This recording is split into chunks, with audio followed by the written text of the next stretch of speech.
Welcome everyone, and thank you so much for joining us. We are going to be talking about a topic that is pretty relevant for all of us during this time of the year, coping at the holidays. And I thought it was important to bring up because so many of us are dealing with different aspects in our lives that could benefit from having a little bit of information and hopefully some tips for you. So thank you so much for joining. So let's get started. So a little bit about ElderHelp and myself. So my name is Carrie McClellan. I'm the outreach manager for ElderHelp, and I also work with our family caregiver support where this webinar comes into play. So ElderHelp has been around for 46 years. We're a local nonprofit organization, and we provide services and information to seniors to help them live independently and with dignity in their own homes. So our mission and our goal is to really help them continue to maintain their independence and to do so out in the community. Over that period of time, we have helped several thousands of seniors and their family members, and where our program today has come into play is because many of the family members of these seniors in San Diego contact us to learn more about services. So we provide information and referral. So if you are looking for resources or trying to figure out how to help your loved one and wanting to know what might be available in their area, we can help you with that. We also have programs such as our care coordination and our transportation, Seniors A Go-Go, that have volunteers who offer support for our seniors. We help with home safety aspects. And we also help in the housing services realm for those that are trying to look for affordable options in San Diego, depending on what their needs might be. We do check-in phone calls through our Are You OK program. So if your loved one could benefit from an additional check-in from us, that's something that we offer. And then, of course, our family caregiver support. So all of our programs and all of what we try and do is helping to reduce social isolation. We're increasing access to healthcare and also improving the overall quality of life for seniors in San Diego. So the Employed Family Caregiver Support Program has been around for a few years now, and through this program we have really tried to create topics and resources to directly support family members who are caring for aging loved ones while you're working and while you might be busy and trying to figure out what resources are available. So we do go on site to do presentations at local businesses or corporations. We also attend many health and wellness expos. If your company has any of those for your employees, we're always happy to attend those and share resources. And then these webinars have become a pretty important part of this program because we recognize that not everybody is available for an in-person, but maybe you can watch a 30-minute webinar when you have free time late at night or on a lunch break or something along those lines. So that's where we've designed those. And I would like to remind everybody about our online courses that we have created that are all free, and you can access those through our website by creating a very simple login, and you have access then to all 5 courses that are on various topics related to being a family caregiver with some helpful assessment tools and resources for you and your family. So hopefully you'll take a look at those. All right, so today, off so that you can see the slides a little bit better. Today our objectives are going to be talking about loss and grief at the holidays, helping your loved one cope with the loss of independence or a change in their abilities, understanding and managing expectations, and I will provide some support and resources to you as well. So for many, obviously the holiday season is a time where we are looking forward to different aspects of the holidays. We might be excited about seeing our family members and have joy because we're going to have everybody together. But for others, however, the holiday season is often filled with mixed emotions. So happiness, of course, about people who are in our lives, even if it might be in a different way now. but also sadness for those who are not going to be celebrating with us this year and those who we have lost. So I realize that in talking about this topic, all of our circumstances may be a little bit different, but I'm hoping that you'll walk away with some helpful strategies for you and your family as we're approaching the holiday season. So families can experience loss in a variety of ways. We know that whether it's the loss of a loved one, such as a mother, a father, a spouse, a sibling, a child, other family members or close friends. Families may also be coping with loss, though, due to changes in their family dynamics, such as a parent who's remarried or a new relationship. Could be separation, divorce, or even long distance. Maybe your loved ones have moved out of the area or you have moved out of the area and you're a little bit further away now. So it's important to remember that with any of these changes in the family dynamics or loss of loved ones, that those who are involved in any capacity may be grieving. So I thought it was important to talk about grief, and this is the definition of grief. Grief is the normal process of reacting to a loss. And I thought that was important to share because of the normal process. That is something that everybody goes through as they experience a loss. How that looks might be a little bit different depending on the person, whether you're grieving an unexpected loss or a gradual anticipated loss. You're going to experience many emotions throughout that process. You may feel as though you're in control of your feelings for the most part, but then it could take just one song or a place or an activity coming up that triggers something in you that you didn't expect. So the holiday season is often that time that triggers feelings or heightens the ones that you've been trying to suppress for the rest of the year. So at holidays, that's often the time where we see more of that. And for some, this might be the first holiday season you're approaching without your loved one. For others, it may be much longer, even years without a loved one. And while we all learn to cope with our feelings, or maybe we learn how to accept a new normal, that doesn't mean we're not experiencing some level of grief at each holiday or special occasion or group gathering that we have. And that is okay. So it's important to acknowledge your feelings and also take time to understand them. So there's an article that is through AARP, and it's called Dealing with Grief During the Holiday Season. I wanted to share the specific part with you because I thought it was relevant to our topic today. So I'll read it to you. Everyone takes his or her own path in grieving and mourning. Some may try to avoid sad feelings, others will be bathed in tears. Some feel bad that they aren't up for enjoying a holiday. Others feel guilt because they are feeling joy. However you feel, accept it. So I thought that was a perfect statement to include because I know that oftentimes guilt is a feeling that comes with loss and with grieving. And it's okay to feel those feelings, even if you feel happy and you are still excited about the holidays coming up or about a certain activity. I will share the link to the rest of the article at the end of the webinar. So it'll be in the webinar, and also when I send you an email with the recorded version, I'll include that link so that you can take a look. I just think that it might be helpful for that. And remember that we all handle grief differently, so that's something to keep in mind.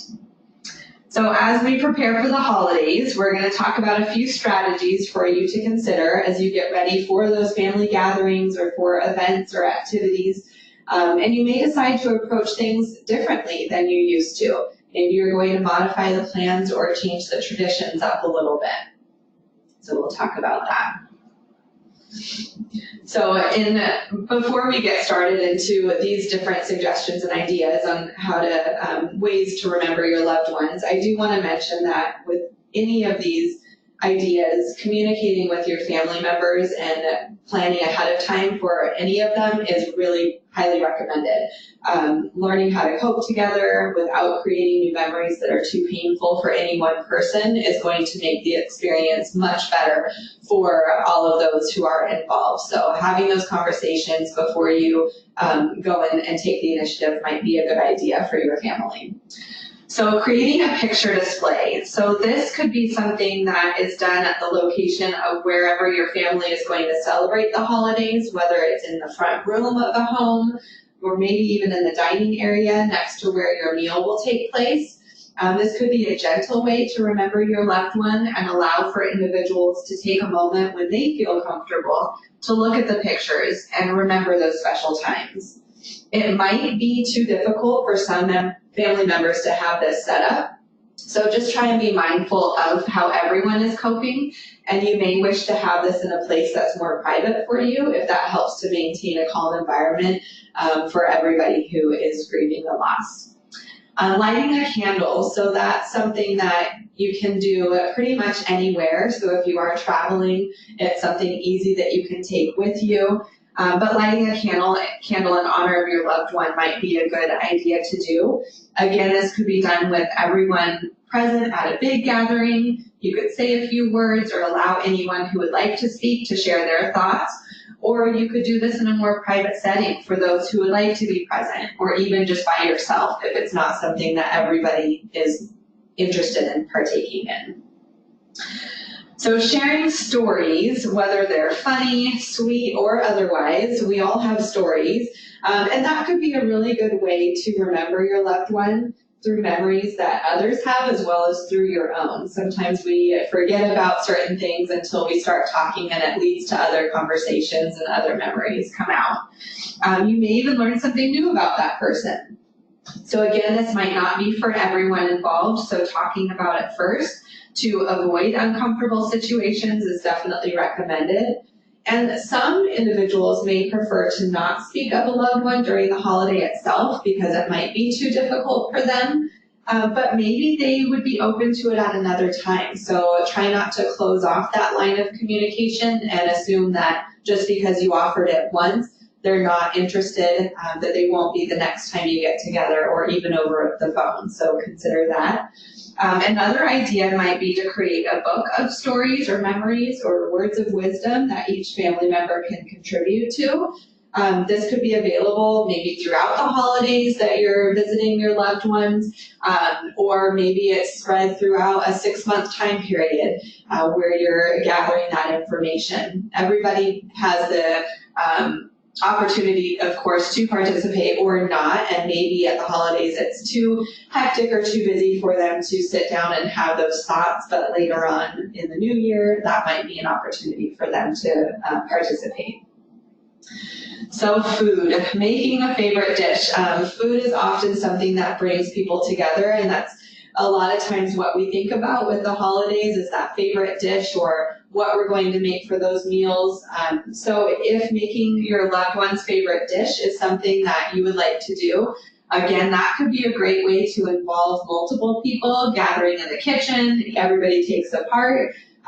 Or it could also be a way to involve the kids. So for those who are caring for kids as well as maybe experiencing the loss of a parent or even a grandparent, this could be a way to bring the generations together and have them understand what it was like when cooking in the kitchen with your loved one.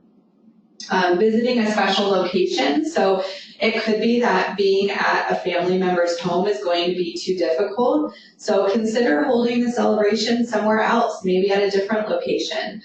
Maybe your loved one had a favorite park or a favorite beach or even an ice cream shop that they like to go to. So whether you have the whole celebration at a different place or you kind of break it up and do something different this year, that could be an option.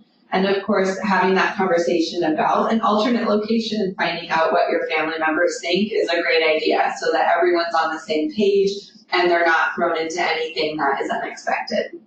So remember that even if you can't agree on a specific way to remember your loved one, it's okay to do something privately and in your own way. And that might be what you all decide to do, that everybody has something different that they want to do to remember your loved one, and doing that on your own is the best way to do it. So I'm going to shift gears now for a little bit to talk about a different kind of loss. So often we associate loss with a person. However, for our aging loved ones, they may be experiencing loss of their independence. as they have a decline in their abilities and not able to do what they used to. So over the years, we all notice changes with our own bodies and our abilities to do tasks like we have always done. And for our aging loved ones, those changes may start to impact the ability for them to participate in making the holiday meal, or traveling for the holidays, or even leaving home to spend time with family and friends locally.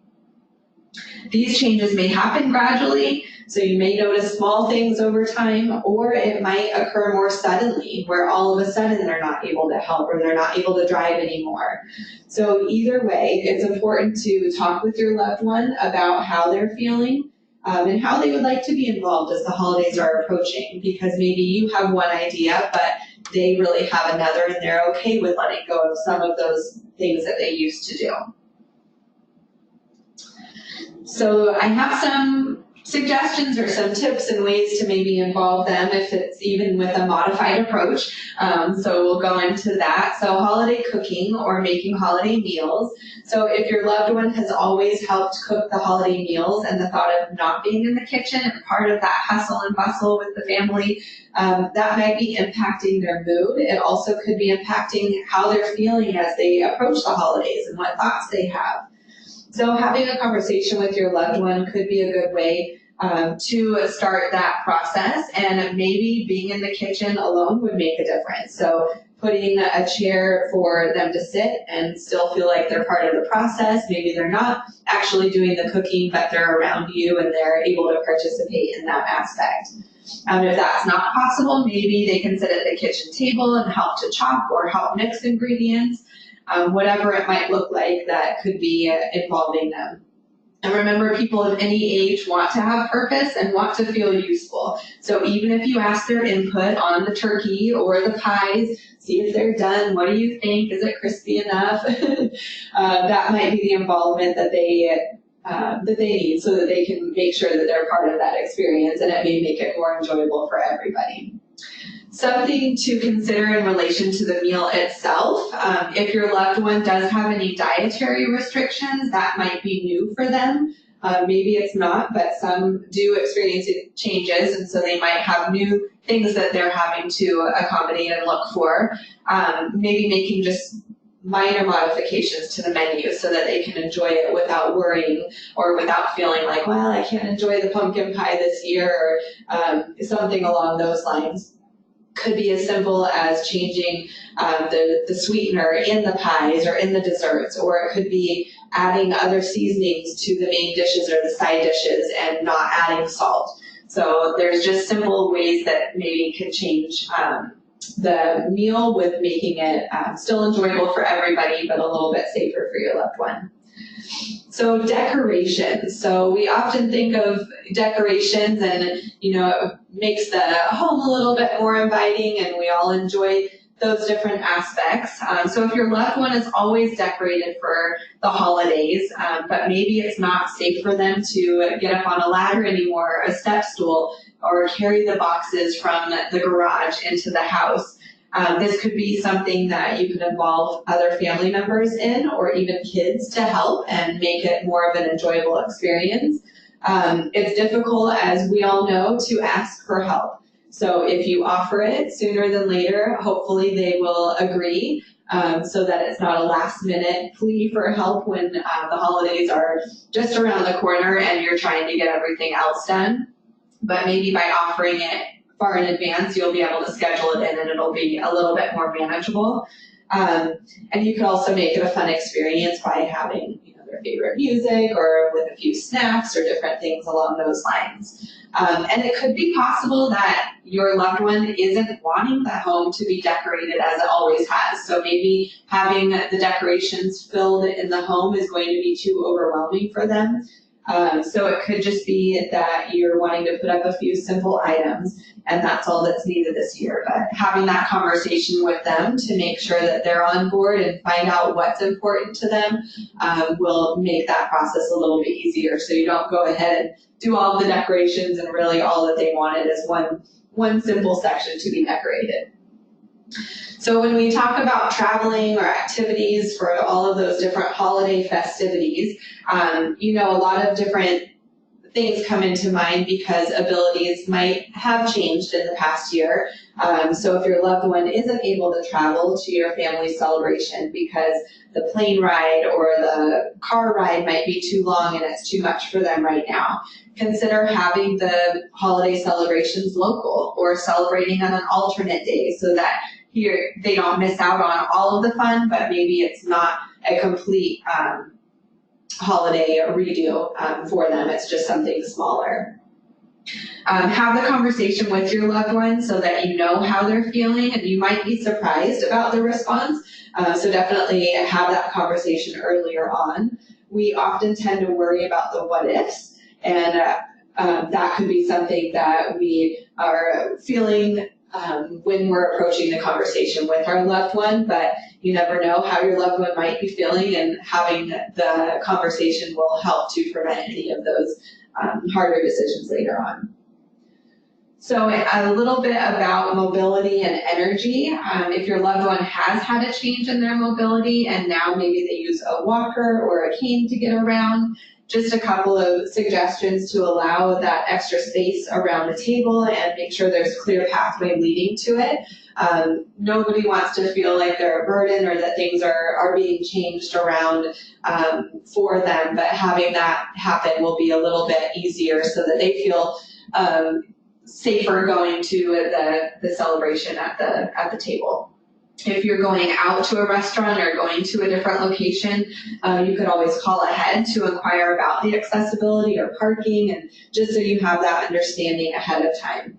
Your loved one isn't probably going to want to miss anything, but maybe they do need some rest breaks. So if you can spread out the activities or casually schedule in some quiet time, it would probably be helpful for everybody, and then your loved one would feel like they could still partake in all of the important activities, but they could have those times in between as well.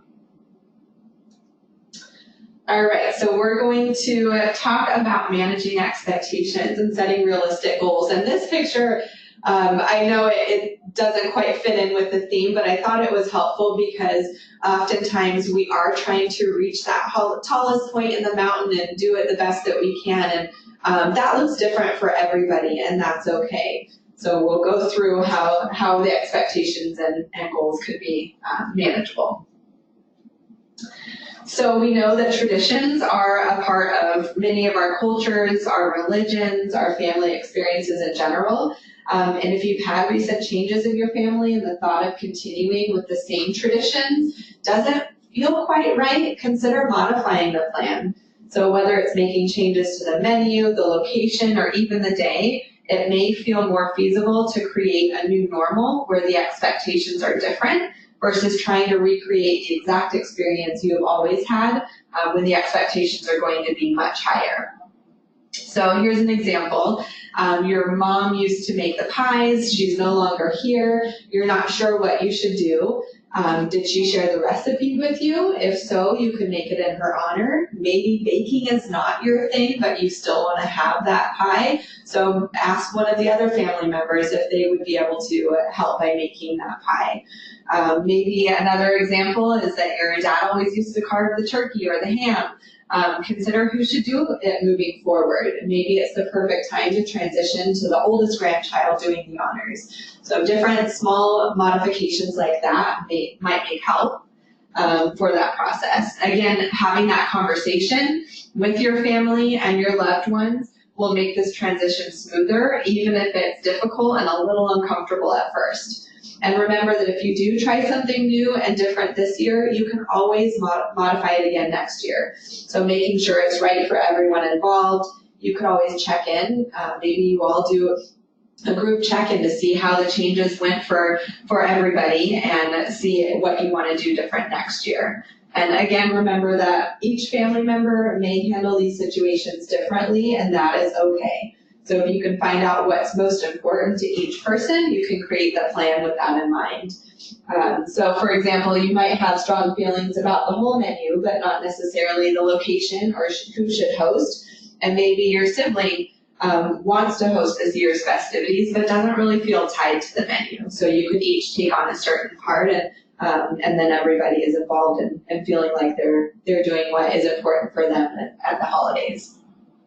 Keeping the expectations realistic is really important, because this might not be easy, for everybody, if all of you and your family feel differently, but allowing those individuals to continue with the traditions that are most important to them is okay. And you don't have to feel like you have to be involved with all aspects. So maybe there's certain things that you're going to step away from this year, and there might be others that you want to try new. So it's okay if you want to do that. I want to briefly talk about guilt. Guilt is something that we often feel in different aspects and different ways throughout our lives, and it often heightens when we're grieving the loss of a loved one. So remember that guilt is a common feeling. We tend to be hardest on ourselves about different situations. It could be I wish I could spend one more holiday with my dad, or I wish I had helped more over the past couple of years, or why did I miss so many celebrations? So it is important to recognize that we're all human. We're not perfect. We can't change the past, so try to focus all of your time on the future and what we can do moving forward, instead of the I wish I had statements or what could have been. It's also important to think of who's in your life now and what's important to you and how you might want to do things differently for the holidays coming up. And if you feel like you need to have closure, maybe your loved one you lost your loved one more suddenly, closure is important also. So try and find a way that you can get that. Maybe it's writing a letter to your loved one, or even just writing in a journal. Could also be seeking outside support, and we'll talk about that too. So sometimes it can take a loss or a change in family dynamics to make us see things from a new perspective. And that's because we're always continuing to grow, learn, and change. So how we react or handle things now is often very different than how we did 20 years ago. And it's different from how we will 20 years from now. So the important thing is really to acknowledge how you're feeling and respect how others are feeling, even if you don't feel the same way. And of course, seek support when needed. Consider joining a support group as a family, or having an individual session with a grief counselor, whichever is best for you.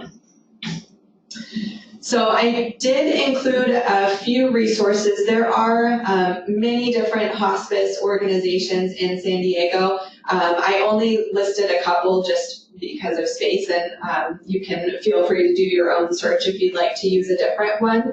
But these are a couple that we've used through ElderHelp and with our clients. And one thing to keep in mind is that your loved one did not have to be on service with hospice at the time of their passing for you to gain access to this support. So they allow anybody, no matter if you went through a hospice agency or a different hospice agency, you can participate and you can get grief support through these resources. So that's something to keep in mind. Elizabeth Hospice has grief support for adults as well as children, so I will provide that link in the follow-up email as well, so you can go straight to their page and see how you can get connected if that's something that you're looking for. And then Sharp Hospice Care has bereavement services also. They have a lot of cool tip sheets that might be beneficial for you to share with your family members or with yourself as well, that talk about different aspects of losing a loved one. And one thing that I wanted to include is they have an upcoming schedule of classes that a couple of them will be on the topic of coping with grief during the holiday season. So again, this is not a one-time conversation. It might be something that you could benefit from on an ongoing basis. So take a look at their class schedule to see if something fits into your time frame and would be worth checking out. And then the AARP article that I did pull out that one statement from, I will include that link as well in the follow-up email so that you have that. So I thought this quote was a good way to kind of wrap it up. As far as grief and coping, just to remember there is no rule book and there is no time frame. no judgment. Grief is an individual as a fingerprint, and do what is right for your soul. And I think that is the important message that I wanted to share with you all today. Everybody is going to grieve differently, and everybody is experiencing different losses in their life. So not every person is going to have that same reaction. But that's okay. You know, a lot of times we suppress our feelings for a while. You might have some family members or you yourself, maybe one that focuses on the task at hand and let's get this done and moves through life that way. And others are more expressive of their emotions throughout the time. So however people process it is going to be different, and that's okay. We need to allow for them to do that in their own way, and allow yourself to do that in your own way as well. So our upcoming webinar will be Thursday, December 19th. It's going to be on tips for family caregivers, kind of those quick last minute tips on when you're visiting your loved one, some red flags that might be noticing things that are more concerning, and of course safety concerns that you could look out for. Even if you see your loved one on an ongoing basis and this is just maybe a longer period of time that you're going to be with them, you might notice different things. So we'll include those different tips. So if you're interested, let me know. And then if you have any general inquiries for ElderHelp about any of our services, you're welcome to call our main phone number or email at frontdesk@elderhelpofsandiego.org. If you are interested in being notified of all upcoming webinars, you can send me an email directly and I will add you to that list. And of course, feel free to sign up for our newsletter or see what's going on at ElderHelp by checking out our website. And again, all of our online courses can be accessed through our website. So I hope the information today was a little bit helpful for you. I hope you'll have some pieces that you'll be able to share with your family members as you approach the holiday season. And I will open it up now. If anybody has any questions, you are welcome to send those through the chat function now. So it looks like I have one question about, will these slides be available online? I can absolutely send those to you. So I'll include that in the email that I send with the recorded version as well as the resources. So yes, I will do that. We also make sure that we put all of our previously recorded webinars on our website. So if you are wanting to share those or want to check out what other topics we have, you can go to ElderHelpofSanDiego.org, and under Solutions for Living, you'll see Family Caregiver. And on the right-hand side, it will be webinars, and you can see the whole library. If you click on that, it will bring up the list that goes right to all of those topics. So feel free to check that out.